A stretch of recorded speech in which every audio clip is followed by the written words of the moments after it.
हर वर्ष महाशिवरात्रि का पर्व फाल्गुन मास के कृष्ण पक्ष की चतुर्दशी तिथि को महापर्व के रूप में मनाया जाता है।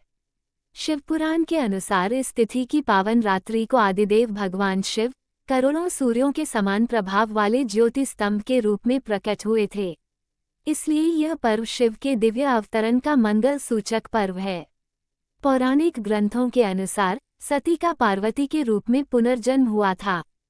फिर इसी दिन भगवान शिव और आदिशक्ति का विवाह संपन्न हुआ। इसलिए शिवरात्रि पर शिव पार्वती की पूजा विशेष अधिक फल देने वाली है।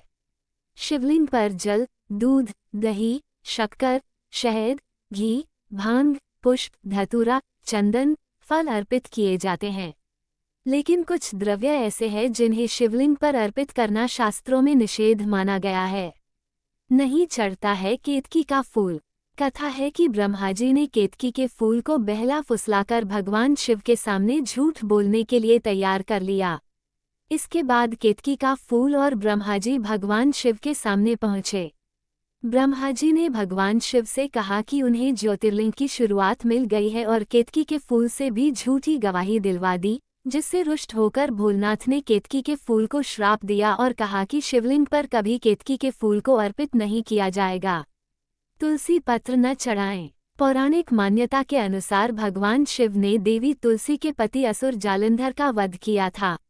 इसलिए उन्होंने स्वयं भगवान शिव को अपने अलौकिक और दैवीय गुणों वाले पत्तों से वंचित कर दिया। भगवान विष्णु की उपासना तुलसी दल के बिना पूर्ण नहीं होती, परंतु भगवान शिव की पूजा में तुलसी दल का प्रयोग वर्जित माना गया है। हल्दी नहीं चढ़ाएं। शिवजी को कभी भी हल्दी नहीं चढ़ाना चाहिए क्योंकि हल्दी को स्त्री से संबंधित माना गया है और शिवलिंग पुरुषत्व का प्रतीक है। ऐसे में शिव जी की पूजा में हल्दी का उपयोग करने से पूजा का फल नहीं मिलता है। इसी वजह से शिवलिंग पर हल्दी नहीं चढ़ाई जाती है। ये भी मान्यता है कि हल्दी की तासीर गर्म होने के कारण इसे शिवलिंग पर चढ़ाना वर्जित माना जाता है। इसलिए शिवलिंग पर ठंडी वस्तुएं जैसे बेलपत्र, भांग, गंगाजल, चंदन, कच्चा दूध चढ़ाया जाता है।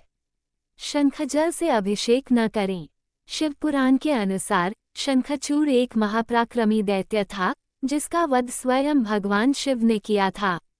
जिसके बाद उसका शरीर भस्म हो गया। उस भस्म से शंख की उत्पत्ति हुई थी। इसलिए महाशिवरात्रि पर कभी शंख से शिवलिंग पर जल नहीं चढ़ाया जाता है। नारियल पानी न चढ़ाएं। पौराणिक मान्यताओं के अनुसार शिवलिंग पर आप नारियल अर्पित कर सकते हैं, लेकिन कभी भी शिवलिंग पर नारियल के जल से अभिषेक नहीं करना चाहिए।